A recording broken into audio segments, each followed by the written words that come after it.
दोस्तों, जैसा कि हम लोग देख रहे हैं कि नॉर्थ इंडिया के रीजन में ज़्यादातर स्टेट्स में टेम्परेचर धीरे-धीरे बढ़ रहा है और कुछ स्टेट्स में तो ये अलार्मिंग स्टेज में पहुँच गया है। जैसे राजस्थान में अभी 2-3 दिन पहले ये न्यूज़पेपर में मैंने पढ़ा कि ये 50 डिग्री के आस-पास तक 50 डिग्री सेल्सियस के आस-पास तक पहुँच गए।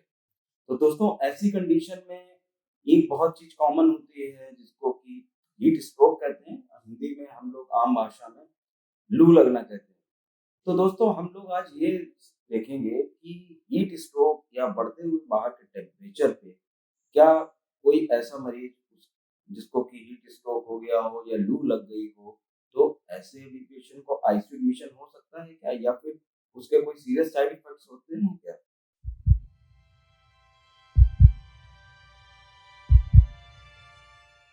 नमस्कार दोस्तों, मैं doctor Gyanendra Kumar Gautam, director life saver ICU critical care physician, Sharda Nagar, Kanpur. दोस्तों आज हम लोग बात करेंगे हीट स्ट्रोक क्या होता है या लू लगना किसे कहते हैं और इसकी वजह से आईसीयू एडमिशन हो सकता है या फिर किसी सीरियस साइड इफेक्ट से पेशेंट को बहुत ज्यादा दिक्कत हो सकती है क्या।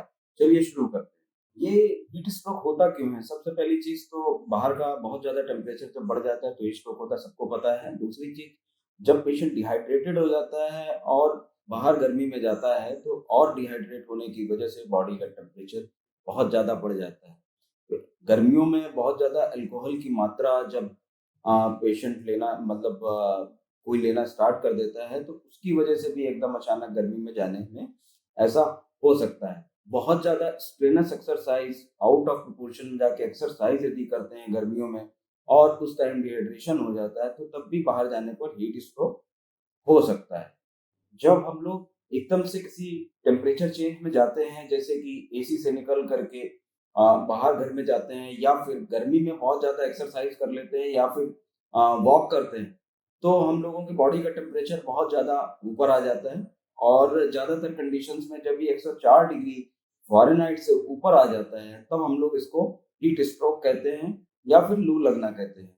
ये हीट स्ट्रोक तब बात होती है जब कोई इन्फेक्शन ना हो, पेशेंट एकदम नॉर्मल हो और धूप में जाने की वजह से या आउटडोर्स में जाने की वजह से पेशेंट का बॉडी टेम्परेचर बढ़ जाता है, तभी हीट स्ट्रोक की बात करते हैं। बाकी और कंडीशंस में भी टेम्परेचर 104 डिग्री फ़ारेनहाइट तक जा सकता है, पर जो पेशेंट एकदम नॉर्मल एंड फिट है और धूप में जाने के बाद उसका टेम्परेचर 104 डिग्री के आसपास पहुंच गया है, तो उसमें हम हीट स्ट्रोक कहते हैं। हीट स्ट्रोक की वजह से जो हमारे एंड ऑर्गन्स हैं जैसे कि ब्रेन, हार्ट, किडनी, ये सब बहुत जल्दी अफेक्ट हो जाते हैं और बहुत सीरियस कंडीशंस भी आ सकती हैं। ज़्यादातर केसेस में हमने देखा है सेल्फ रिजॉल्विंग होता है, पर कुछ केसेस में जो कि एक्सेप्शनल होते हैं उसमें सीरियस साइड इफेक्ट्स भी इसके आ सकते हैं। तो हम लोग ये देखते हैं कि इसके सिम्टम्स क्या-क्या होते हैं।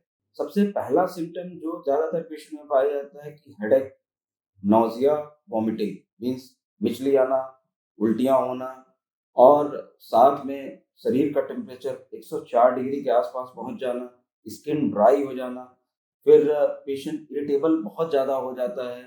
तो ऐसी कंडीशंस में जब पेशेंट एकदम ठीक हो और धूप में जाने के बाद ये सब चीज़ें होने लगें, तो आप ये समझिए कि आपको लू लग गई है। कभी-कभी कुछ केसेस में पेशेंट को लूज़ मोशंस भी होने लगते हैं या एब्डोमिनल पेन भी होता है। ऐसी कंडीशंस में हमको ये मान लेना चाहिए कि हमारे मरीज को लू लग गई है या हीट स्ट्रोक हो गया है। अब हमको क्या करना चाहिए? यदि कोई हमारा जानने वाला रिश्तेदार या फिर कोई हमारा मरीज हमने पता करा कि उसको हीट स्ट्रोक है, उसकी डायग्नोसिस यदि बन गई है, तो हमको क्या करना चाहिए? सबसे पहले तो उसे एक कूल एनवायरनमेंट में ले जाना चाहिए। यदि गर्मी में है, तो उसे कूल एनवायरनमेंट में ले जाना चाहिए। जैसे कि लोगों की आदत होती है कि कार में अपने रिलेटिव्स को बैठा करके दूसरी जगह कुछ थोड़ी देर के लिए बाहर जाते हैं, तो कार अंदर से बहुत ज़्यादा गर्म हो जाती है। तो ये भी ना करें। तो ऐसे में क्या करें, कूल टेम्परेचर में पेशेंट को ले जाएँ। कोशिश करें कि उसका टेम्परेचर कम हो जाए, जैसे कि उसको ठंडे पानी से उसको बाथ दे सकते हैं, शावर दे सकते हैं। अ, व उसको आइस पैक्स लगा सकते हैं और स्पॉन्जिंग कर सकते हैं, ठंडे पानी से स्पॉन्जिंग कर सकते हैं। ये आप ध्यान रखिए कि बहुत ज़्यादा पानी ठंडा नहीं होना चाहिए। तो ये सब किया जा सकता है। उसके बाद भी यदि पेशेंट की कंडीशन नहीं सही होती है तो तुरंत हॉस्पिटल में ले जाना चाहिए। अब हम लोग हीट स्ट्रोक को बचा कैसे सकते हैं? कैसे हम लोग प्रिवेंशन इसका कर सकते हैं? लोगों को ये ध्यान रखना चाहिए कि बहुत ज़्यादा बाहर यदि टेम्परेचर ज़्यादा है, तो कोशिश करनी चाहिए कि घर से बाहर उस समय ना निकलें और यदि निकलते भी हैं, तो हम लोगों को हल्के लूज़ कपड़े पहन के निकलना चाहिए, कॉटन से बने हुए कपड़े पहनने चाहिए, डार्क कलर के कपड़े नहीं पहनने चाहिए। शरीर को हाइड्रेटेड रखना चाहिए, पानी पर्याप्त मात्रा में पीना चाहिए। पेशेंट का जो न्यूट्रिशनल स्टेटस है वो भी ऑप्टिमल होना चाहिए, खाना खा के निकलें और कोशिश करें कि मौसमी फल जो आ रहे हैं उनका सेवन अधिक करें और ऐसी चीज़ें ना लें, नशे का सेवन ना करें और ऐसे ड्रग्स कुछ एक ऐसी ड्रग्स हैं जो हीट स्ट्रोक को प्रमोट करती हैं।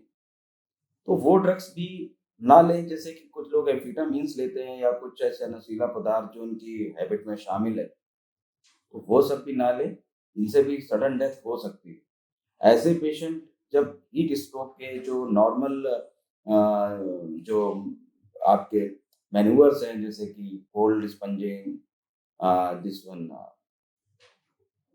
कोल्ड स्पंजिंग से सही नहीं हो रहे हैं या फिर उनकी दिक्कत बढ़ती चली जा रही है या फिर ऐसा लग रहा है कि पेशेंट को साइंस ऑफ ऑर्गन डैमेज आ रहे हैं, जैसे कि पेशेंट का जो ऑल्टर्ड बिहेवियर है वो सही नहीं हो रहा या फिर थोड़ी देर के बाद उसको यूरिन आने करने में दिक्कत हो रही है, तो हमको समझ लेना चाहिए कि कुछ ना कुछ इसको परेशानी है और तुरंत हॉस्पिटल में ले ले जाना चाहिए। ऐसे में आप नीचे व्हाट्सएप नंबर पे हमारे कॉल कर सकते हैं, इसके बारे में और जानकारी प्राप्त कर सकते हैं। तो ऐसे पेशेंट्स जो एकदम ठीक थे घर में और वो एकदम से धूप में निकले, उनका बॉडी टेम्परेचर बढ़ गया, हीट स्ट्रोक हो गया और वो सही नहीं हो रहे हैं, ऐसे पेशेंट आईसीयू में भी जा सकते हैं, रीनल फेलियर में भी जा सकते हैं, इनके ब्रेन में भी डैमेज हो सकता है। तो समय रहते हॉस्पिटल में पेशेंट को ले जाएँ और वहाँ पे एक्सपर्ट डॉक्टर से इनका इलाज कराएँ। इसी के साथ मैं अपनी इस वीडियो को अंत करता हूँ। स्वस्थ रहिए, हाइड्रेटेड रहिए। नमस्कार।